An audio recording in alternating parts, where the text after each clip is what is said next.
Welcome back to the LCS Dome, powered by Alienware and Dignitas versus 100 Thieves. Now, both of these teams are struggling on their team identities as well as their win records. But I want to put a focus first on Dignitas, a team that has been looking to solidify that identity all year long. They had some big offseason roster moves coming into the spring split and have even pushed beyond that so far here in summer. Yeah, I mean, they kind of pushed their chips all in on Huni, re-signing him to a large contract, and it didn't work out. And so they kind of tried to bail out of that in the offseason, but it feels like they struggled to find what they wanted their replacement to be. They brought in Dardoch, they brought in VIPR. They tried to find this new path, but they did not, as you can see with that great tweet. And so now they're still swapping things around after having such a difficult start, bringing in Fenix and Dardoch alongside Lourlo, who they had already brought in for VIPR. If there's anything to point to within the Fenix and Froggen difference is that I think that Fenix will at least be able to offer a lot more of the standard mid lane champions that we see right now, specifically Azir and Syndra. In the last 200 games, Froggen has not played either of those picks, whereas Fenix has, and that could be a lot easier to work with if you're just trying to figure out, okay, let's just do the simplest, most basic meta kind of compositions that we can run and then move on from there. So Fenix and Dardoch have been doing that in Academy. It hasn't really clicked in yet, but with the bottom lane of aphromoo and Johnsun, should be an upgrade from JJ and Asta. I think the roster can actually be the better iteration out of the 10 players that Dignitas has to work with right now. It'll definitely be more aggressive as well. Phoenix is always someone who's looking to fight. Same with Dardoch. Froggen had been the lowest 4% mid laner in the league prior to getting benched. So this is definitely going to be a different look just in terms of aggression and playstyle, like you're saying. All right, and while Dignitas continues to search for that new look, solidify one that is working for them, probably 100 Thieves made a couple changes just this week, but we've already gotten our first look at those changes. Poome and Contractz in. In particular, I want to talk about Poome and his debut just yesterday in the loss. Yeah, again, they did lose, so obviously these stats aren't going to look super amazing, but his laning phase looks pretty good. He got some roams off in the game, which at least tells me he's comfortable enough to play aggressive in these stage matches. So that gives me a lot of confidence in a new rookie coming in. And then Contractz on the other side, we saw him try to force dives top on Ssumday's lane, which is really a common kind of playstyle for any team that has Ssumdays. He's a great top laner. He's going to set up for those level 3 dives. And Contractz kept pathing towards that. So I'm pretty excited to see. We talked about Dignitas being more aggressive. I think 100 Thieves is looking a bit more aggressive with these two changes, so I'm excited to see what today has. The other thing I really appreciate is just the transparency from the organization with what they're trying to do with the changes. Papa, as soon as the news came out and Meteos had those tweets, the next day they had a video up on their Twitter that was explaining the entire decision-making all the way back from spring until now, which I think is something that some of these other teams that are struggling would definitely benefit from if they had a plan that they could be selling to their fans and to the viewers. Very, very much kudos to the org there for that transparency. Now, of course, a part of that transparency is letting us know that they still believe Worlds is possible, or rather that is their goal. But that just puts the pressure on this lineup to start racking up the wins if they want to put themselves in contention for a Worlds spot. Now, Game 2 is about to get going, so let's hand things back over to Riv and Ezreal for Dig versus 100 Thieves. Thank you very much, Dash. We are getting ready for Dig versus 100 Thieves. And Ezreal, this is where Dig has to dig in. We have to see this working for them. They're falling too far behind. They can't repair the holes in the ship. How many more can we get in there? Probably a lot. Dignitas, they have been sucking it up. Let's be honest. They're not looking good. They are sitting at 0-6, and that is why they are making roster changes. We heard the desk talking about some of the swaps that these guys have been doing. Yeah. Poome coming in, Contractz coming in for 100 Thieves, Fenix as well as Dardoch making the swap in for Dignitas. I think this makes a lot of sense for Dignitas. I'm excited to see how well Dardoch and Fenix can perform, because I tend to feel like the Dignitas bot lane has actually been standing out in a good way despite the 0-6 start. aphromoo and Johnsun have looked on point. It has looked like they are in a position to potentially carry some of these games, but the team is not really having the cohesion needed to make that happen. Lourlo, I think, has been fine as well. There hasn't really been a lot of games with him yet, but he has, I think, been an improvement. So there is some potential for Dignitas to make something happen. And honestly, if you're looking for that first win, who better than 100 Thieves to be going up against? Because this is a team that's also really been struggling so far. Yep, and first. I mean, Dig has Cloud9 and Immortals coming up. So this, especially with the team switching up against 100 Ds, like you were saying, this is a great time to also suss that out and see if the communication is going to be working a little bit better with the players now on Dignitas. Yeah. Ssumday looking to lock in that Ezreal for Cody Sun. We'll see what they have for each other. Ryoma's been pretty great on the Azir lately, so he'll go for the Orianna very fast with a blind Ori. Yeah, it grabs that Orianna up pretty early. Yuumi is available if they did want to go for Ezreal Yuumi. You know, that is something that is clearly an option. I'm interested to see where they're going to actually put Contractz as far as his picks. Yesterday he did play the Volibear, but in Academy he's been more, you know, on some of these aggressive picks. You know, in Academy he has a couple Graves games, a couple Nidalee games. Yes, he has some Trundles in there too, but he has been more the aggressor, and that's always kind of how Contractz was known. You know, when he was at his best on Cloud9, he was filling that kind of Blabber-esque role where he's in your face, getting aggressive, looking to make plays. So I think that Olaf would suit that. Olaf and Orianna always is a pretty good combo there. You know, being able to speed up and shield the Olaf. Having some of these kind of secondary support style champions to buff up the Olaf really does give him some more lasting power in the game. You know, without things like that, without things like the Yuumi or the Karma or whatever, Olaf falls off pretty hard. But you can be relevant in the late game when you can get those additional speed ups and shields. So I like champions like Orianna. I'm not going to put Yuumi in the mix because I just don't like Yuumi. But Orianna having so much utility, being able to dance around, it's like you get to play mini games within your team fights of who to shield, who to heal, or not heal, but who to damage, where to move your ball next, and then the shockwave. I really like it, and you're right, it offered so much utility, even from a damage position. Renekton and Thresh taken out. Or Ryoma actually banning away Phoenix's Azir. Almost want a blind pick Azir versus Azir between these two, honestly. 3 seconds left here for a Tahm Kench ban coming in from 100 Thieves. And Dignitas, what do you feel like would hit 100 Thieves the most? What do you think, Very Ezreal? interesting. Give it to me. I mean, I think they're probably going to ban on something for top lane. Yuumi makes sense here too. I do think that the pairing of Ezreal Yuumi as well as Olaf Yuumi is so strong. You know, if you really wanted to focus on dominating top lane, you could go another route there. But clearly, I think with the Tahm Kench ban, you're looking to go for hard engage down here in the bot lane, so the Rakan does make some sense.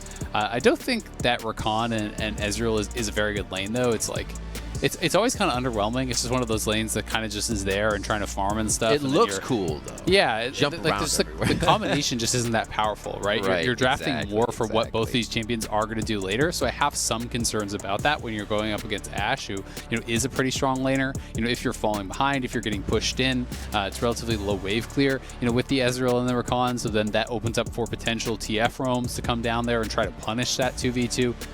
100 Thieves is saving Ssumday's pick here for last. They have been doing that more, you know, to kind of mix results. So their one win was off of a dominating Ssumday game, and he has gotten leads in others, but it hasn't really been, you know, resulting in victories. Oh, nice. Tanks on the top side. I So like this Lourlo draft. has been an volley and tank in Ornn, so boom. Yeah, I think it's a really good draft from Dignitas. It's pretty well-rounded. I think it's just like a better version of what we saw from Golden Guardians. Yes, there is less damage coming out, you know, from the top lane when you have the Ornn versus the Mordekaiser, but they now have multiple forms of engage. You know, you have the Ornn ultimate, you have the Ashe ultimate, you have TF flying in there, you have the Braum for that ultimate as well.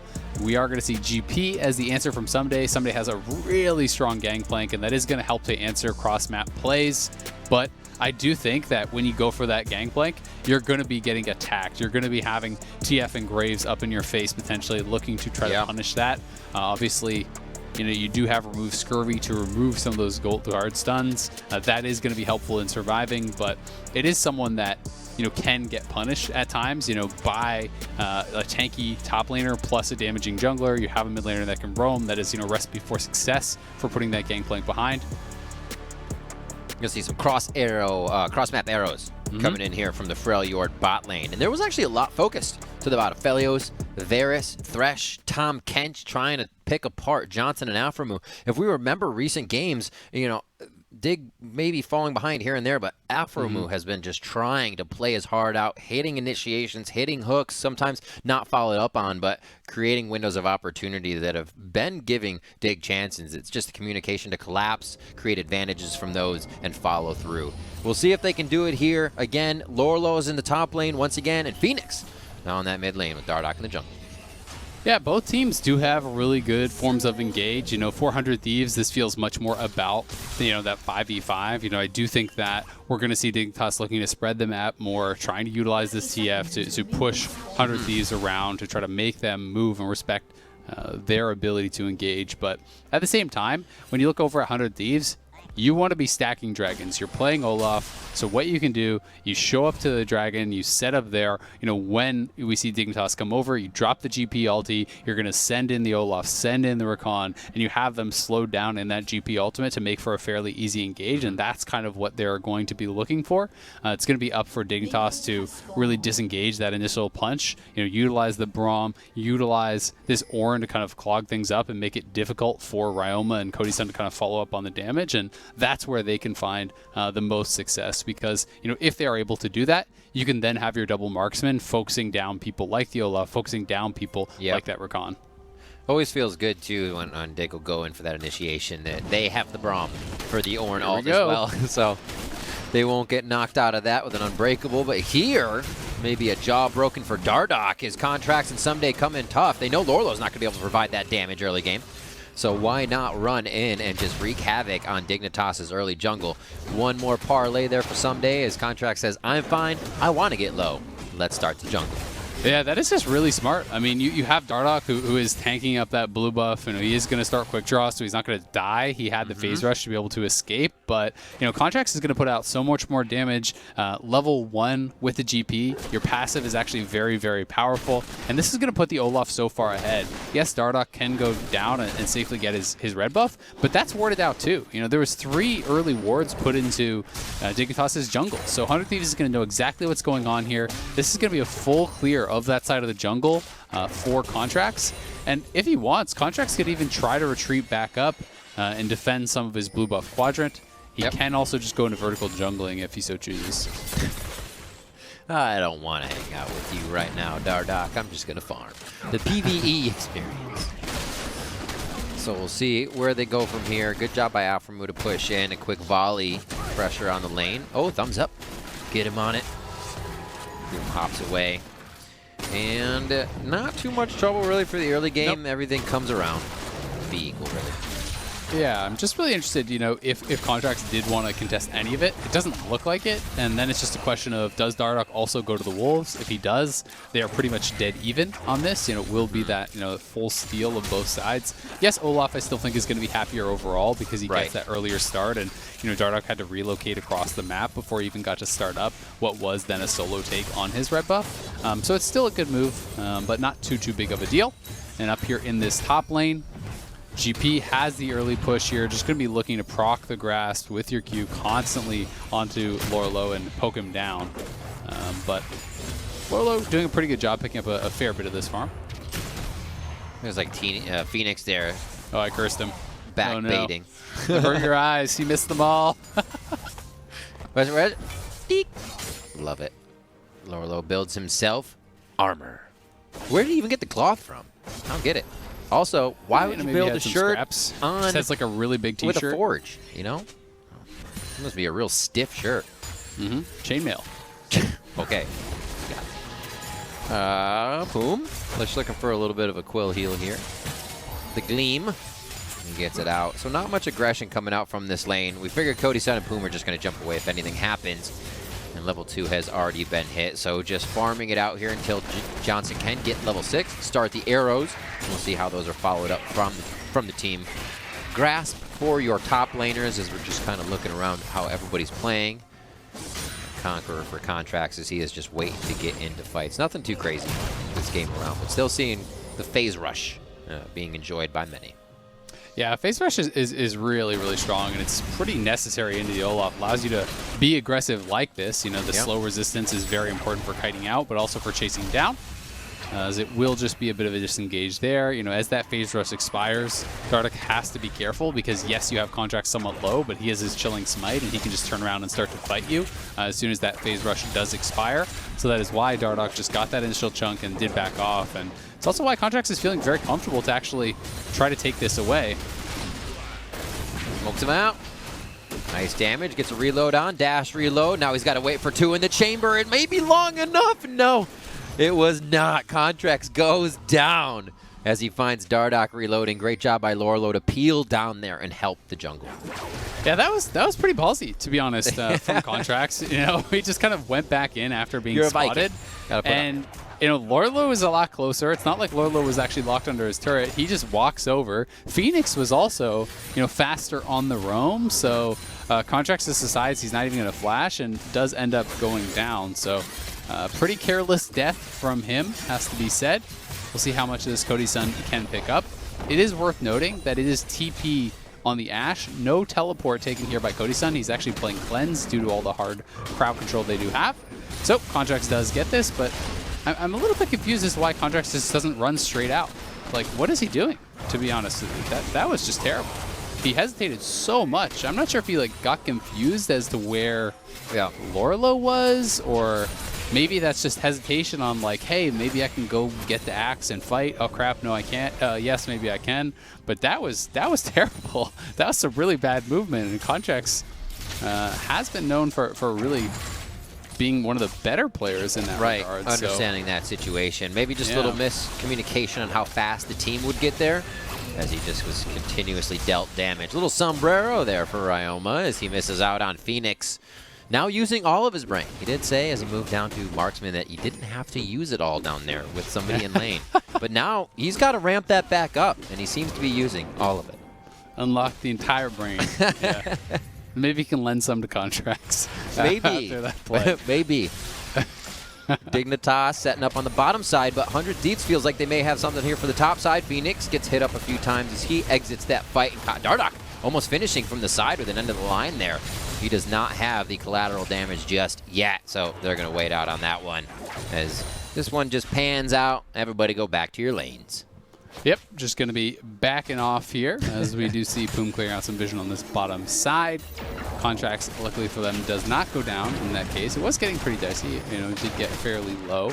Some summoners were forced on both sides at least, but, you know, Fenix does now have his ult, so that's why they're kind of trying to put pressure on him. They're trying to lock this TF under his turret and not allow him to get out to those side lanes. Fenix has gone for early CDR here. It's kind of just like the trifecta of laning items and then the CDR boots. You know, this is a pretty powerful early laning build. You have a lot of mana when you are playing, you know, this style with Corrupting Potion, the Dark Seal, plus that Doran's Ring. You're going to be feeling pretty good about it, and usually take things like Time Warp Tonic when you are going to start for that. So we'll be interested to see if he can actually unlock himself to get out to those side lanes. Ooh, a bit of a dance. Poome wants to go in as they're just testing Dignitas here. It seems once the wave goes in, Poome getting a little bit of damage on the backcaster wave, which is nearly enough for one turret shot and an auto, but they clean it up before it even hits the turret. So Dardoch is on the top side of the map, but he doesn't really want to fight, it seems, for the red. Here to see if maybe somebody's trailing Ssumday. He can find Contractz. He'll be waiting a little bit. Actually wants to initiate himself. Lourlo patiently holding. See if they can get the orange out of him immediately. Bashes into the wall. Orange comes up. He's going to be moving, but not fast enough. Gets taken down as Lourlo picks up a kill. Here comes the TF Destiny. They're going to turn right on him. And oh, no. That's an oopsie. That's a big one. Fenix gets himself taken out immediately. You have your ult up. That reveals everyone. He's a Phoenix. It's okay. He respawns. Don't worry. What was he thinking? 2 ashes and then to life. Yeah. He just made the ashes part happen a lot faster than we were thinking. 9 seconds on for him to come back up. Contractz is now going to have a bit of knowledge about the pressure in mid lane, and he will start this Rift Herald up by himself with the help of Poome, who made the walk up. Yeah, that was an unlucky play there for Fenix. They'll call it that. So the Messiah. Yeah, a bit of a head scratcher. I don't know. Anyway, they're going to be giving up the Rift Herald off of that. Fenix is down, back up to this top side. Nice little angle on this. Lourlo is able to nail the ult. They have the knock up, and you know there was no point in him flashing the wall because the TF ultimate was actually popped. And then this is what I was talking about. It's like you have vision of these players. Your team is not close enough. You do not have stopwatch. You know, he was sitting on just also does those not have early flash. items. So zoom in. Love it from the observers there. Nice replay. He didn't even have his catalyst complete, so it's not even like he had, you know, a good amount of health or anything. You know, when you just ult straight in on top of the Orianna ball and the Olaf, of course that's going to be what happens. I mean, you got Twisted Fate, Gangplank, and Graves in this game. We're playing the odds here. You know, all cards on the table. Roll the dice. Roll those dice each time. Betting it all. Johnson's going to go ahead and take your bot side turret with good help from Dardoch and aphromoo. So they start opening up the map a little bit, but 100 Thieves will answer. I mean, you know, I respect the risky bet, but that was like betting it all on the 2-7 offsuit, you know? Yep. That was like you're like, well, I respect it, but I'm not sure if I agree with it. Let's leave it at that. So, bot lane turret was taken by Dig, as you said. Top lane traded back by 100 Thieves.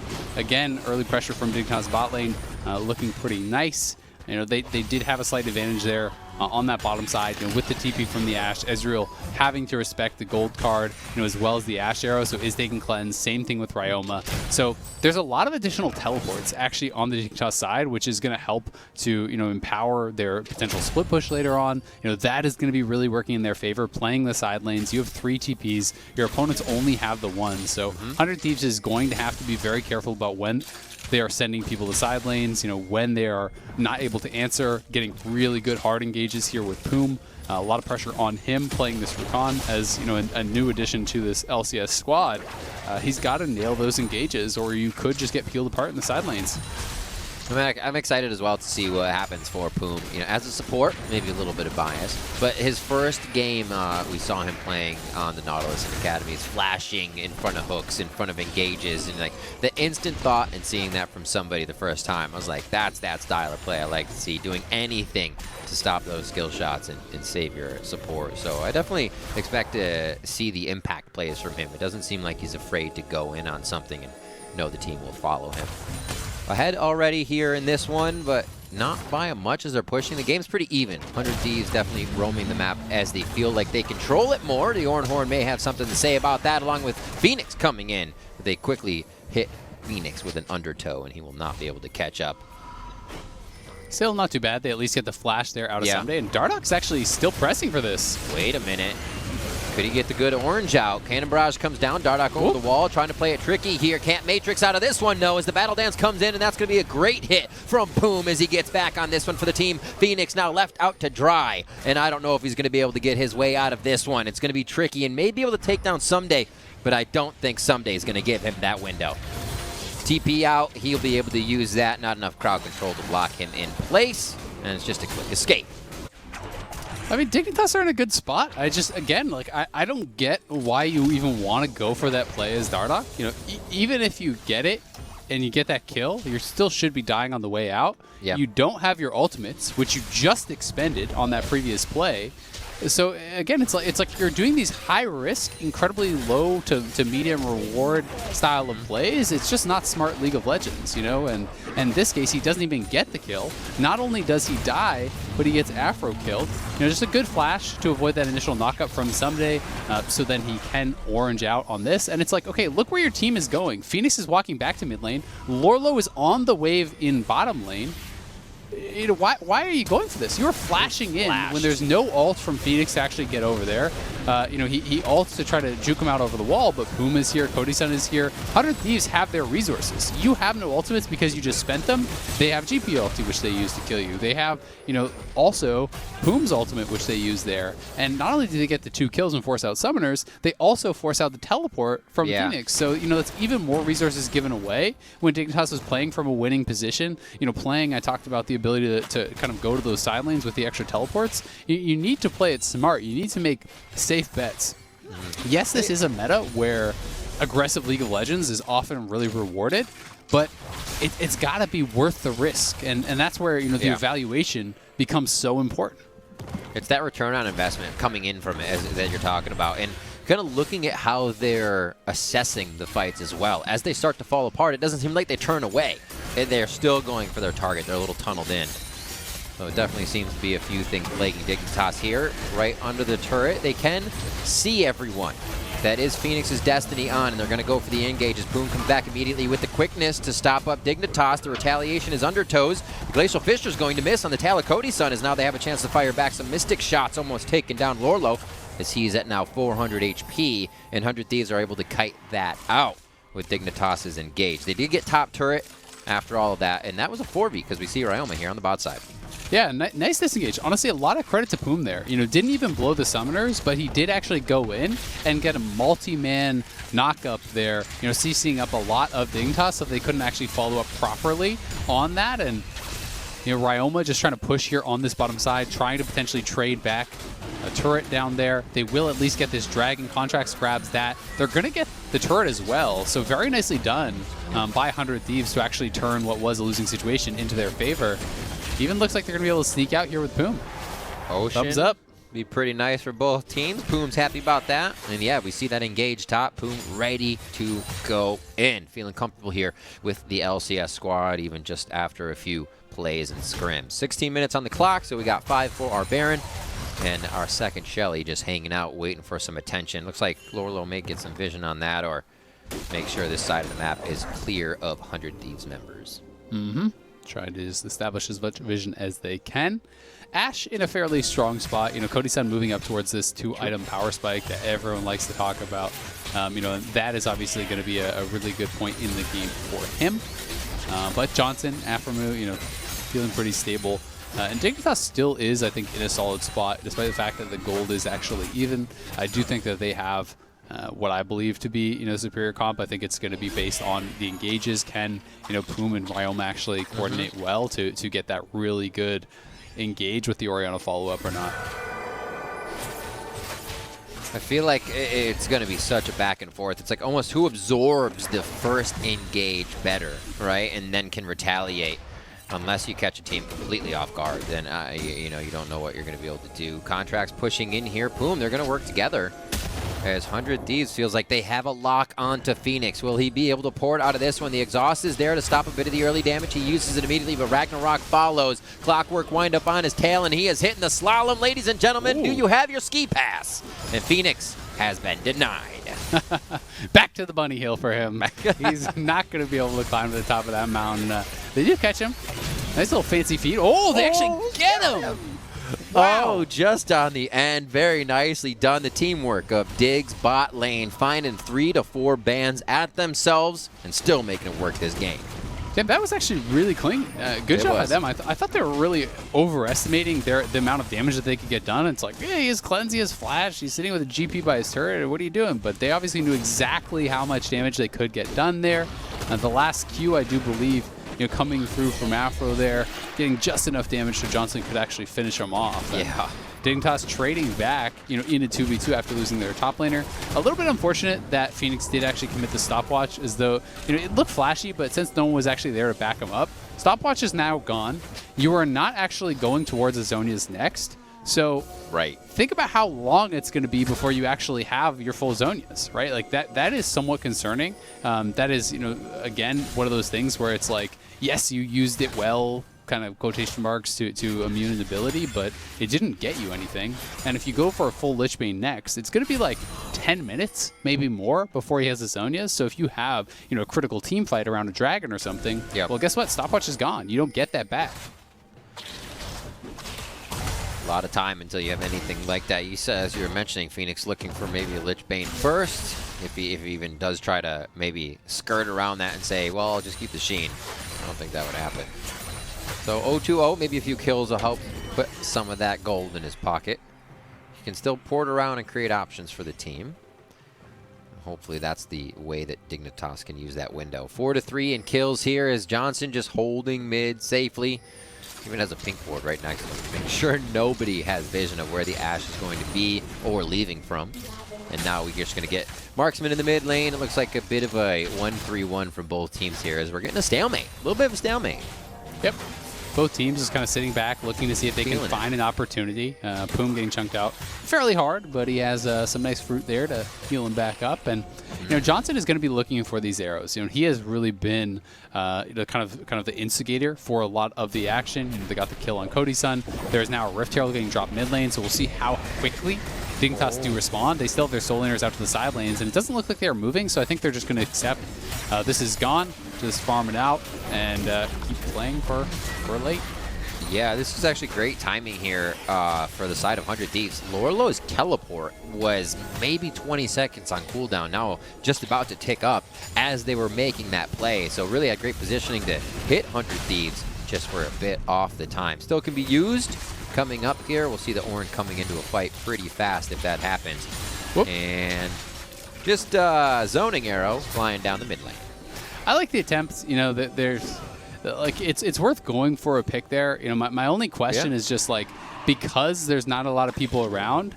If you're planning on fighting the dragon, it makes no sense. But because they are actually sending Fenix up to top lane, I think this was basically saying, hey, if we get a random pick here, we will fight this dragon. If we don't, we won't. And looking at it through that lens, I'm totally fine with just shooting that arrow out there, saying, hey, can we hit someone? Can we force a summoner? Can we get something? In this case, they could not. Fenix in trouble.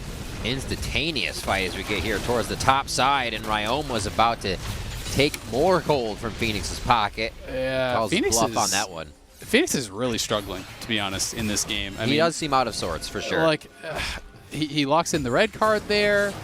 You pop your ultimate, but then you actually never channel it. It felt like he was kind of hesitating, like, okay, do I need to get out of the GP ult? Do I not? He's kind of strafing back and forth, tanking the GP ultimate anyway. I feel like that's a situation where, because he had barrier, he actually used the barrier well in the shockwave. If you just pop the barrier, that's the only CC that Orianna has. If you immediately channel your ultimate, I think there's a decent chance he could actually get out. It would be close, but at least if you're going to pop it, you got to attempt it, right? The ultimate cooldown is gone either way. Yeah, Ryoma as well is looking fantastic lately. His Azirs have looked nice to try and change games around, and his Orianna here, blind pick confidently coming in. Second pick on red side. Just absolutely wreaking havoc on a lot of the lanes and being able to keep up on a Twisted Fate, which is not something you usually see. 100 Thieves just needs to start stringing together the wins with the confidence they're finding in their games. Dig's now about to push out. They got a little bit of retaliation there from 100 Thieves, and now some breathing room for Dignitas as they can find a bit more wards on their own side. You can see how far 100 Thieves push all those wards up on the top side, so the way the map is moving is definitely in favor of 100 at this moment. Dardoch, he's like, I've been here before. I'm going to change the result, though. Ooh, a redemption heal. Nicely done by Poome to have quick fingers on that one, meeting with his top laner. Yeah, actually pretty close, because despite the fact that, you didn't quite have enough damage there, if the redemption doesn't land, you can potentially go for a flash auto into ultimate, right? Dardoch still held his ultimate, and after redemption landed, he realized he wasn't getting killed, so he didn't bother using it, but that is quick from Poome. That is a really good job by him to save Ssumday, who had no flash and potentially could have gone down. It would have depended on if Dardoch hit the ult, but I think without Ssumday having his summoners, there was a good chance they actually get that kill. And 100 Thieves, as you talked about, they have so much deep vision on that side. Despite the fact that it is 3 teleports to 1, 100 Thieves are the ones actually pushing more in the side lanes, it feels like. Lourlo and Dardoch trying to get something done over here, but Dardoch has been spotted out. And 100 Thieves can potentially threaten this Baron. You can look to start this up.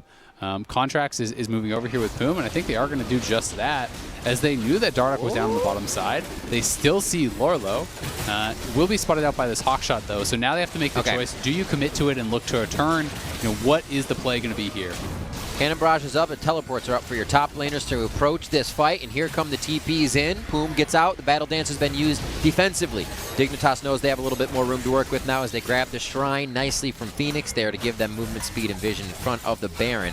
So 100 Thieves, knowing they can control a bit of the map, would have taken Baron if it came to them, get Dig to move, and it seems like Dig is acting a little bit stronger now that they were able to reposition here. Let's see if they can take mid. Yep, Dignitas gets control mid lane, so what they get there is that mid lane turret. But 100 Thieves actually played that pretty nicely. They recognized, you know, that Lourlo was down on the bottom side. They wanted to force out the TP, so they get the TP, they get the TF ultimate. That allows Ssumday to push more aggressively in the side lane. You know, makes someone else come to respond to him. It means that Lourlo is going to have to stick more close to the Baron, so they're going to have to change their lane assignments. Fenix will go down here and have to rely on his teleport. Lourlo will be up to that top side, trying to stay near that Baron in case they potentially start it up. So, you know, 100 Thieves, I think they handled that well. It was a good disengage, and it was also a good attempt because while it's likely it will get scouted, if it doesn't, you get a free Baron, potentially win off that.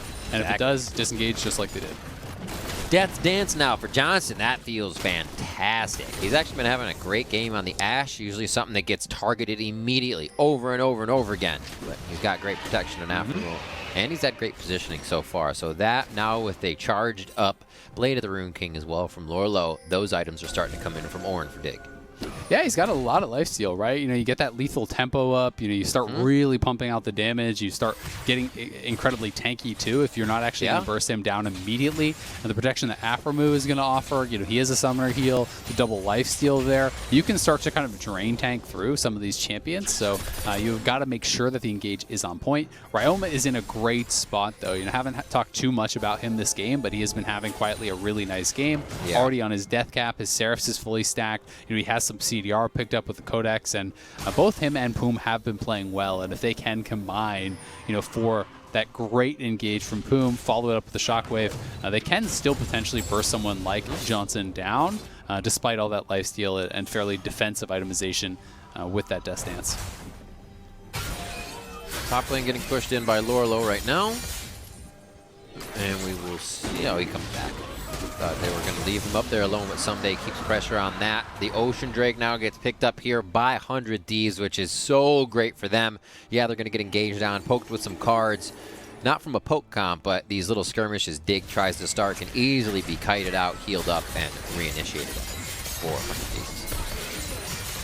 Yeah, definitely. That's what they're going to be looking to do. You can see Ezreal building towards that Death Dance. Also, Contractz staying on that damage train. He's going, you know, for the Death Dance. So they are trying to get, you know, more damage out of these members. It will mean that the Olaf is fairly squishy.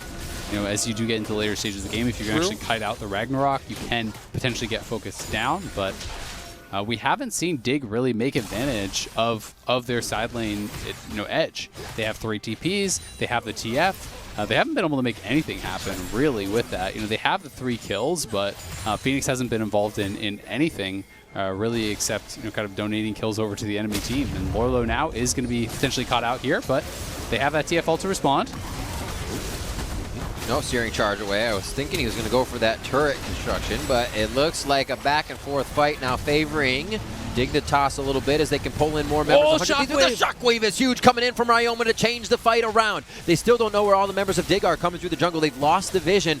100 Thieves has no vision in the side of the jungle now, so they have to fight what's in front of them. aphromoo is now going to show himself from over the wall as he was hidden, but he puts up Unbreakable. Is that going to be enough to keep him alive as he's forced to flash out? The barrels keep him slowly in range, but he is able to make that distance. A very touch-and-go fight. It looked like Dig could have retaliated, but a little too scattered there. Yeah, and 100 Thieves should be able to get the Baron off this. Dardoch is dead. The rest of the team has actually retreated. This was spotted out. There are hard teleports to try to get over here, but they're not even going to attempt it. It's actually a TP to that bottom lane, but because this goes down so fast, I don't know how much they're even going to get out of that. The Baron recalls will come through. They are trying to push both Poome mid and bot up, and they've got to be a bit careful, though, because, you know, as these guys get out of base, Poome is around, and if you stick around too long as Dignitas, you could just get engaged on. Robe it up with the sweeper. They'll see him just on the edge. They ping that they're going back to Braum at the moment. So they may want to... No! I was that. You had Ashe running away and aphromoo and Fenix wanted to stay for a moment. That was almost an oopsie. Now they're getting peeled out. This is what you talked about, Ezreal. They're waiting a little bit. They hesitate, and it looks like they are going to get chased all the way back to their base. Not going to be too bad now. They still have a chance to reset here and get their cooldowns. Yep, going to be able to disengage, but because you stay on the map that long, that's what happens to your towers, right? You lose control of the waves. It's going to be a free mid lane tier 2. Bot lane is fully pushed up, so it's like, yeah, they teleported and they got the bottom lane tier 2, but then you had to reset. You lost full control of mid and bot waves, and now the inhibitor tower is already under fire. Ashe arrow is used. It hits Cody, but they don't even force the cleanse. Exactly. That's what I was going to point out. This team is so slippery. The Arcane Shift is enough to take away the greatest engage. One of the greatest engages on the side of Dig. That Ornn coming in can definitely hold the light to that. And we'll see inhibitor 1 probably going down here. So much power from 100 Thieves just staring Dignitas straight in their eyes, and they're not even leaving the base. They're going to try to route them out of their own base here as they choose the front door to exit through. I mean, the gold lead isn't even that big. And it just feels like Dignitas is playing, you know, without really any confidence. 100 Thieves is posturing like a team that just wants to end the game. Lourlo getting tempted into a fight here, down on HP. Dardoch and Lourlo just about the same there and almost taken down simultaneously. That's going to be inhibitor turret number 2 going down. 30 minutes on the clock as 100 Thieves are making quick work of this one. A very good early game from both teams, sizing each other up, finding a few kills, keeping the game even. But 100 Thieves with the Baron, with the recent fight on the top side of the map, is using a big advantage here to crush Dignitas' base. Oh, okay, so Ryoma's finally caught. His flash is down in this situation, and now he's going to have to follow up damage. Somebody's now Dignitas has the chance. This is what we've seen so much. Bjergsen was creating this pressure last game as well for TSM to get the win, and now it's Ssumday going into the base. This meta has shown us so many bases be open and teams trying to chase away their opponents and then leaving the base open. Seems like it stopped here, thwarted. The win for 100 Thieves, and Dignitas is still on the fight. Dardoch over the wall by himself. He has no chase, no help, and he goes down as Dignitas again step a little too far for their own good. Oh, Dardoch, the overchase there. Not only is that 2 free kills, guess what? That's Soul. The dragon was about to spawn. You just chased them off the map. Why are you not trying to posture for the Ocean Dragon instead? You know, going for those kills, but I think this is actually just game over. They're all just going to die now. It's zany as hell. As soon as you pull those teleports into the base moments, it just seems like everybody loses the exact thing they were focusing on. aphromoo, could he live? Cody, oh my word, he goes down. You just can't believe it anymore. Cody Sun, the triple kill, as he is shining bright this game, and 100 Thieves will absolutely pick the pockets of Dignitas. I don't even think they had a chance to look each time. It's been multiple instances. Yeah. I love how Cody's just running down mid lane. He doesn't even have minions. Like he's like, running like he's gonna go end what did the I tell game. you, man? When somebody TPs to the base, everything's lost. He's emoting like, yeah, we did it, guys. Hey, Cody, you need the minions, bro. Go get them. But they do retreat. They still get the soul. This game has been a real slobber knocker, Riv. Yeah, banger of a game. A barn burner, if you will, you know? Indeed. Indeed. Yeah. We will have more fights before it's done, so we're not stopping here, Ezreal. 4 minutes, or 4,000 gold. See, I can't even numbers. 32 on the clock, and 4,000 gold lead for 100 Thieves as we rein this back in and see how 100 Thieves may just end the game. They've been able to thwart out the Glacial Fissure and Ornn engages. Being completely seen on the map by Twisted Fate has not mattered to 100 Thieves. The heist is working so far, and they may put the finishing touches here. There are just a few more turrets on the map for them to take down, and those are the Nexus turrets. Yeah, I feel like they've pretty much hit. Got this one in the bag. Yeah, they're going to be looking to push in mid-bot. The supers are going to come in. When people answer that, you can either go for the dive or just take that third and final inhib. You've got the Ocean Soul, which makes it so hard to knock down these members that really Dignitas has already been struggling to get. So bad goes to worse, but they're looking for the engage. It hits the Olaf. Ragnarok is on immediately. Lourlo goes in. The 4v1, 5v1 practically, as the team can't really catch up with the damage. Johnsun, nice flash for safety for him, trying to deliver the Rangers' focus, but they instantly jump on him, take him down. The shock and awe damage and pylon from 100 Thieves is just too much for Dignitas to handle, and they will not allow Dig to find a win. 100 Thieves will make sure everything goes their way this game, and they will take down the Nexus, moving to 2-6 on the Summer Split.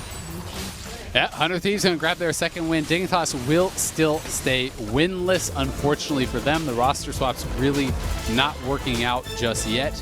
You know, these are two teams that are at the bottom of the standings and clearly looked like they should be at the bottom of the standings today. I think this was a really messy games. I don't think either team is going to be like super happy with how it actually ended.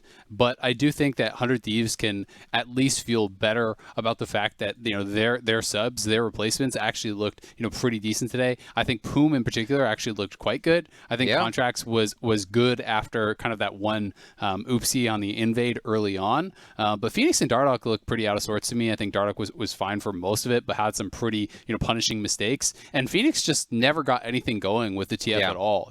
There was no side lane play. There was no split push. They have 3 TPs to 1, but it's like they're getting pushed in a lot of the time. Overall consideration of the fights he was in as well just seemed a little off, and that happens too. Slumps are definitely there. Back on the stage, you're communicating with different people. It seemed like the first one even was a communication error where he teleported right in front of 2 people, but it was after a fight, so hoping they could result in another advantage. It was a lot of what ifs, and none of them actually came to a good head. So unfortunate there for Dignitas to come out winless, still on the split, have a lot to repair, and 100 Thieves finding a bit of their identity, how they're going to work throughout the team is good to see for them. Time for a quick break now. When we return, Pastry sits down with Ryoma to hear about that very much needed win. Don't go anywhere.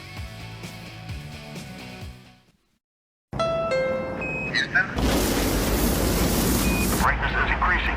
There it is. Oh, yeah, beautiful. Cars like this don't come around often. The redesigned Type R, the most powerful Civic ever, from Honda.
Welcome back to the Verizon post-game interview. I'm here with Ryoma after another 100 Thieves victory. Tommy, it has to feel pretty good, man. Yeah, feels good having a win on our new roster. I think even though we haven't had a long time of practice, I think we've been working pretty hard, and I think we're getting where we want to be at least. What was the biggest challenge with playing with a new team so quickly? I think it's just like learning the basics again, just like how we want to play like stylistically, and I think we caught on to that pretty fast though. Like just like in a couple of days in practice, I think we realized our style, and I think we're still working towards that. And I guess on the other side, is there anything about your new teammates that you didn't expect maybe that they do bring to the table, even in the short amount of time you've had to play together?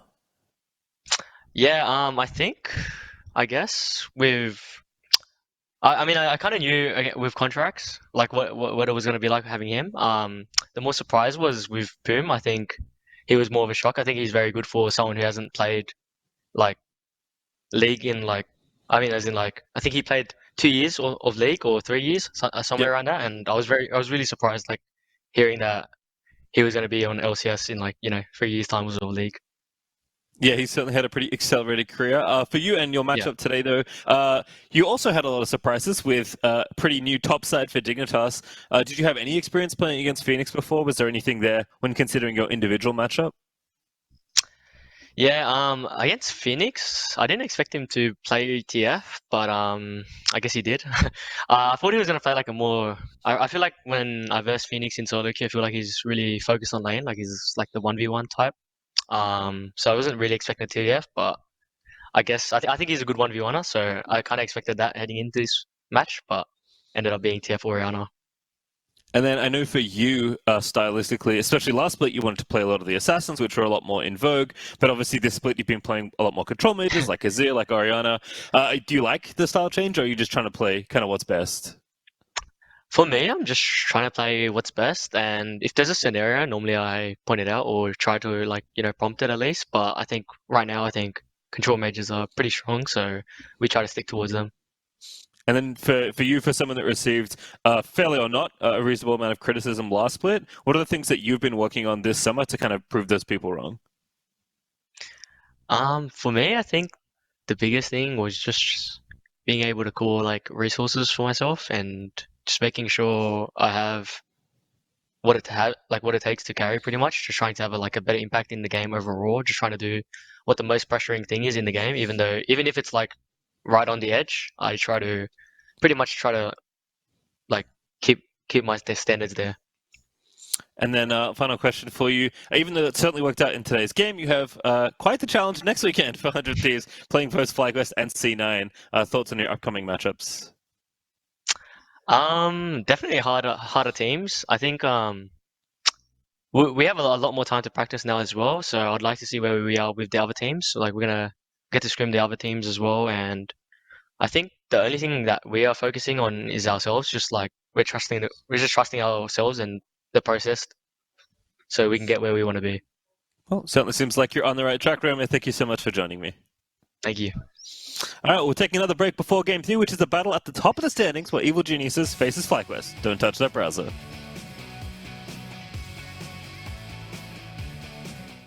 And we've upgraded her with a sonic shield. Impressive. There is one more thing. Huh. Jake from State Farm. Here's the deal. With the Drive Safe and Save app, you'll save up to 30% for being a safe driver. Like a good neighbor, State Farm is there.